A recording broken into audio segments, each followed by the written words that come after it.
Oke, Assalamualaikum warahmatullahi wabarakatuh. Hari ini kita akan melanjutkan materi mengenai jurnal tentunya di mata kuliah seminar akuntansi. Untuk topiknya saya sudah membagikan artikel tentang financial distress atau kesulitan ekonomi atau kesulitan keuangan. Nah, sekarang kita akan bahas mengenai teorinya tentang financial distress.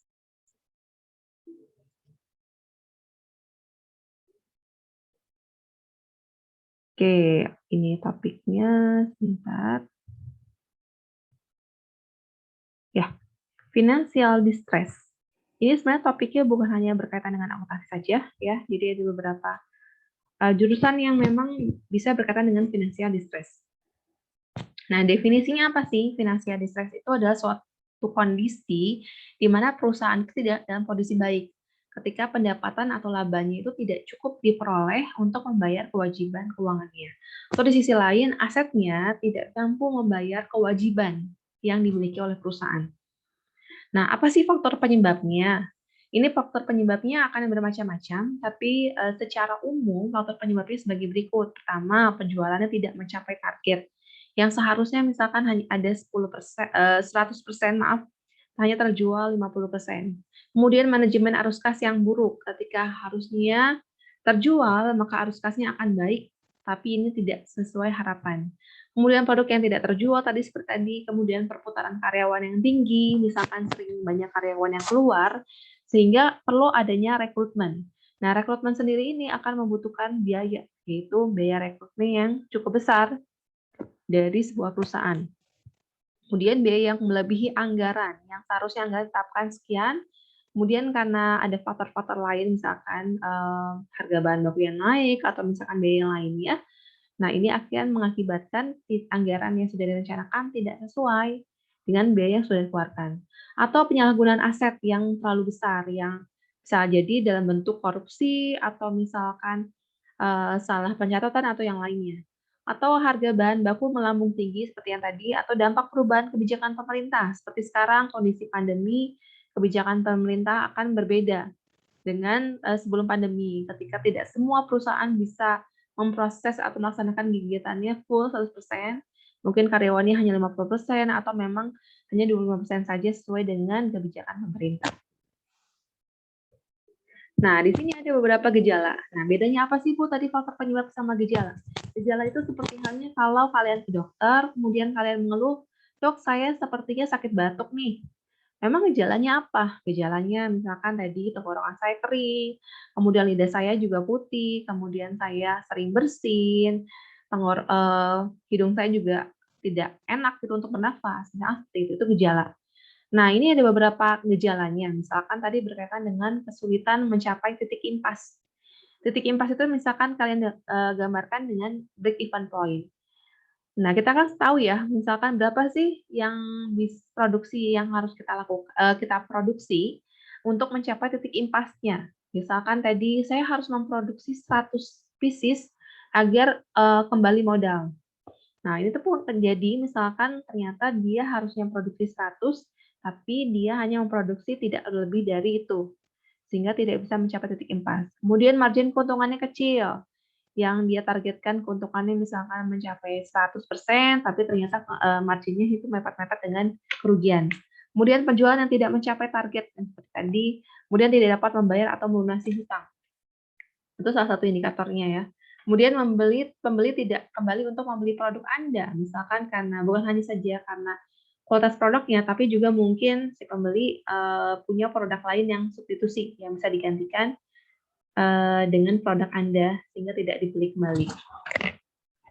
Nah, di sini saya sudah menggunakan satu jurnal yang sudah saya sampaikan. Jurnalnya itu judulnya adalah Financial Distress Prediction, The Ownership Structure and Manager Agency Cost. Ya, bisa dilihat judulnya tidak bisa menggambarkan setiap variabel ya, tapi bisa secara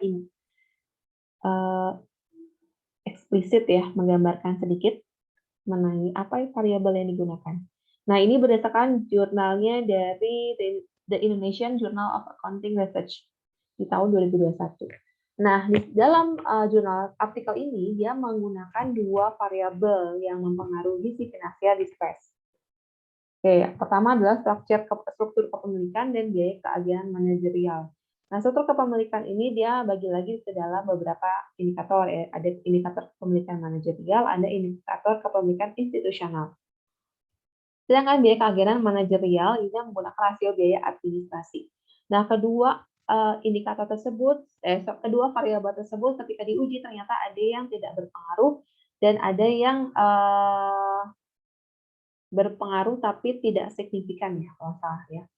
Jadi memang keduanya tidak berpengaruh secara langsung. Gitu.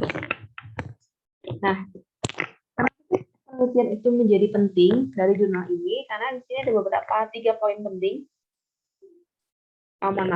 Kenapa ini dilakukan penelitian? Karena financial distress ini kebanyakan dialami oleh perusahaan dan dia menunjukkan angka negatif pada pendapatan operasional, laba bersih, dan nilai buku ekuitas. Jadi ini penelitian terdahulu. Kemudian ada fenomena financial distress lainnya adalah perusahaan cenderung mengalami kesulitan likuiditas yang ditujukan dengan kegagalan perusahaan dalam memenuhi kewajibannya kepada kreditur. Kemudian dia juga menyatakan bahwa penyebabnya apa sih terjadi financial distress? Karena beberapa kesalahan seperti pengambilan perusahaan yang tidak tepat, kelemahan yang saling berhubungan yang dapat mempengaruhi manajemen secara langsung. Jadi penelitian-penelitian dulu yang menduga bahwa kenapa terjadi financial distress ini salah satunya ya. Kemudian kenapa penelitian ini penting? Ini salah satunya juga karena dilihat dari secara praktis penelitian ini bisa memberikan kontribusi kepada perusahaan. Kontribusinya seperti apa? Dengan bagaimana menerapkan tata kelola perusahaan yang baik, kemudian meminimalkan kesulitan keuangan bagi perusahaan. Kemudian bagi investor, apa sih? Nah, bagi investor itu adalah sebagai pedoman dia mengambil perusahaan investasi. Jadi ketika dia sudah bisa menilai faktor apa yang menyebabkan financial distress, ketika dia menentukan dan diuji, dia bisa menilai, oh kira-kira perusahaan ini ke depannya akan baik. Karena dengan faktor-faktor yang sudah diuji dengan vertikal tersebut.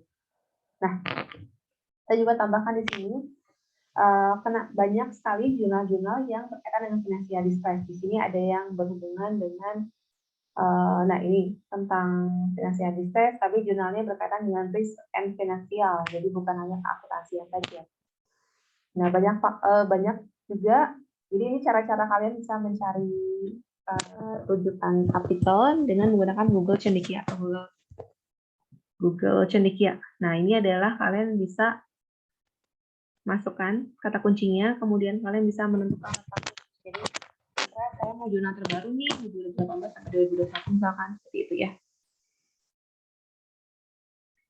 Kemudian, nah dari beberapa sumber yang saya temukan mengenai financial distress, ternyata beberapa mereka menggunakan variabel ini, misalkan tentang rasio cash flow mereka gunakan, atau berkaitan dengan finansial dan non-finansial yang mereka gunakan untuk variabel X-nya, kemudian liquidity, kemudian leverage, dan profitability. Nah, tentunya profitability sudah jelas ya, ketika financial distress-nya terjadi ya akibatnya diakibatkan oleh tingkat profitabilitas atau ke tingkat laba yang dikembalikan. Gitu. Oke, menurut saya sekian ya yang dapat saya sampaikan berkaitan dengan financial distress. Nanti kita lanjut dengan diskusi jurnal yang sudah kalian bahas. Oke, sekian dari saya. Wassalamualaikum warahmatullahi wabarakatuh.